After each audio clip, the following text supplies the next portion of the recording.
The GDPR aims to protect personally identifiable information. True or false? This is false. The GDPR makes no mention of personally identifiable information. The GDPR aims to protect the personal data and sensitive personal data related to data subjects. Sensitive personal data is subject to additional security requirements. Personally identifiable information is only a subset of the data in scope of the GDPR, as shown in the examples here. Both PII and sensitive personal data are subsets of personal data.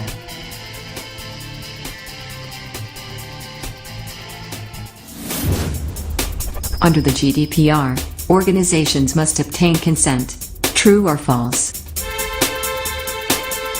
This is false. Consent is not appropriate if you would do it anyway, or if you made it a precondition of accessing services, and therefore it is not freely given, or if you are in a position of power, such as when employing someone. Consent gives individuals choice about how you use their data, and ensures that you are accountable, transparent when it comes to data processing. There are 5 legal alternatives to consent. These alternatives are: to fulfill a contractual obligation, to fulfill a legal obligation, to protect a person, to carry out processing in the public interest, or because the processing is in the legitimate interests of the controller.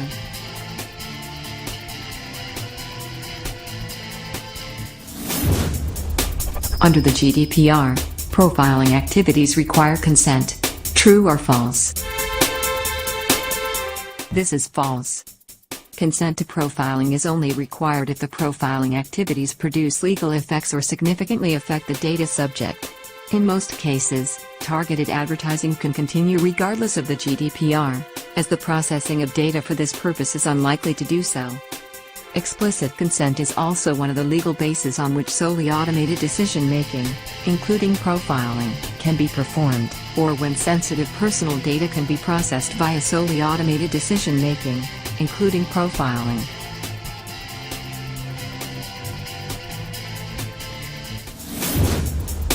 Under the GDPR, personal data breaches must always be reported. True or false? This is false. Only data breaches likely to result in a risk to the rights and freedoms of individuals must be reported.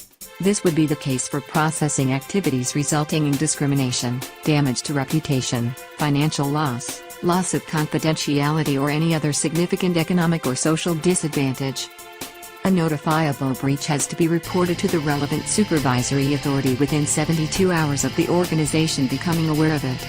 Individuals must be notified directly and without undue delay if a data breach is deemed a high risk to the rights and freedoms of individuals.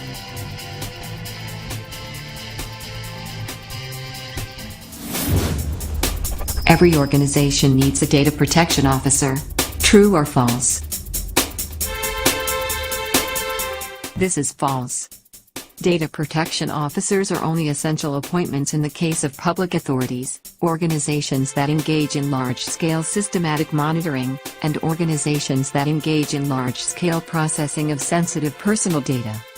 There is no company size threshold for the appointment of a data protection officer. This means that DPOs may be required for SMEs if they fall into the previous categories.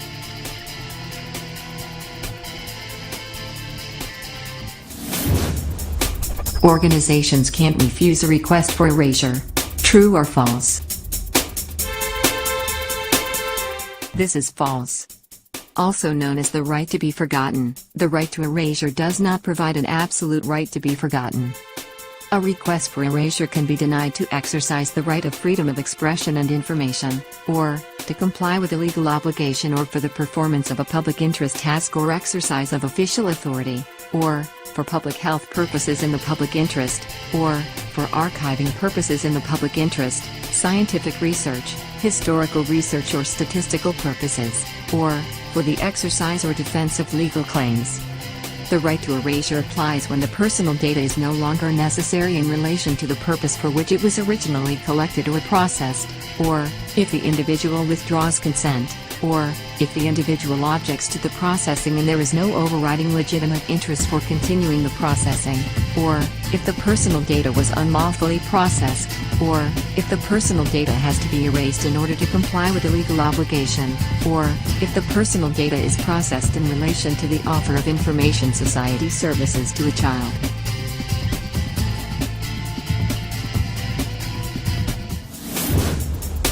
Organizations must encrypt all personal data in order to comply with the GDPR. True or false? This is false. Encryption is not a mandatory requirement. It is referred to in the GDPR as an example of suitable risk mitigation technology.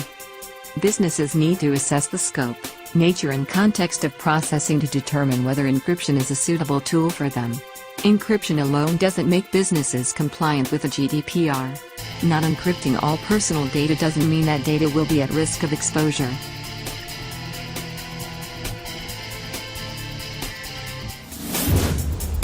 The biggest threat from the GDPR is massive fines. True or false? This is false. The GDPR is not about fines.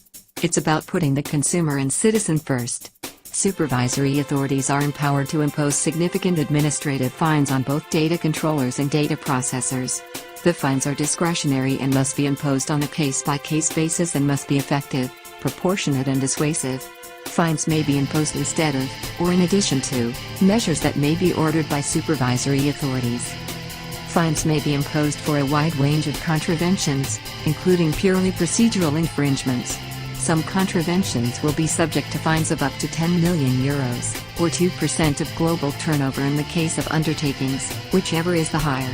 Others will be subject to fines of up to €20 million, or 4% of global turnover in the case of undertakings, whichever is the higher.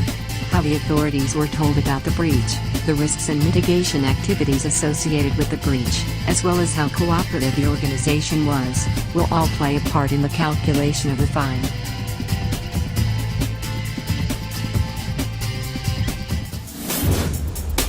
The GDPR is like the millennium bug.